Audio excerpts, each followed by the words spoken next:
आज जो प्रकार घडलाय भावनो नाशिकमध्ये आपल्या मुलींच्या सुरक्षेसाठी भावनो आपल्याला प्रश्न पडतो या बाबतीत की आपल्या मुली शाळेमध्ये, कॉलेजमध्ये आणि आता ऑफिसेसमध्ये पण भावनो सुरक्षित नाहीयेत. म्हणजे एखादी मुलगी आपलं घर चालवण्यासाठी, आपल्या आई वडिलांना बघण्यासाठी, खर्च भागवण्यासाठी भावनो जॉब करायला जाते, तर त्या ठिकाणी पण आज हे जिहादी मानसिकतेचे लोक तयार बसलेत भावनो आपल्या मुलींचं आयुष्य खराब करण्यासाठी. थोडीशी तुम्हाला माहिती देतो की या प्रकरणामध्ये झालंय काय. तर एक IT कंपनी भावनो नाशिकमध्ये देव काहीतरी एरियाचं नाव आहे त्या. तर त्या ठिकाणी आम्ही या ऑफिसमध्ये काम लावतो असं बोलून आपल्या बेरोजगार ज्या मुलं मुली होते त्यांना कामाला लावायचे भावनो हे 7-8 जण.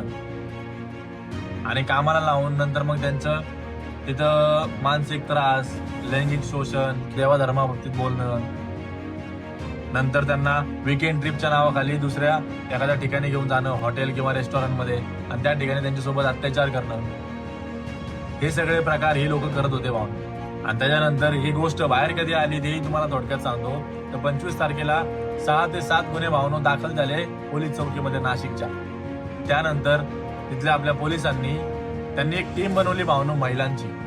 कारण पुरावे बनले गरजेचे भावनो. पुरावे गोळा करण्यासाठी, माहिती गोळा करण्यासाठी ही 7 महिलांची टीम ही त्या ऑफिसमध्ये दाखल झाली भावनो. 15 दिवस म्हणजे कालपर्यंत ती टीम त्या ऑफिसमध्ये फिरत होती, माहिती गोळा करत होती, बघत होती की काय चाललंय काय नाही, कसा त्रास दिला जातो महिलांना, कसं धर्मांतरांचं काम केलं जातं, या सगळ्या गोष्टी त्या आपल्या पोलीस महिलांनी बघितल्या भावनो. त्यानंतर त्यांनी भावनो माहिती गोळा केली, पुरावे गोळा केले, तिथल्या CCTV होते भावनो त्या बघितल्या, ते चेक केले, त्यांना घेतलं आणि या सगळ्यांच्या जोरावरती भावनो त्यांनी त्या जे काही 7-8 जण होते मेंबर जे आपल्या मुलींना त्रास द्यायचं काम करत होते त्यांच्यावरती गुन्हे दाखल केले भावनो. त्यांना अटक केली.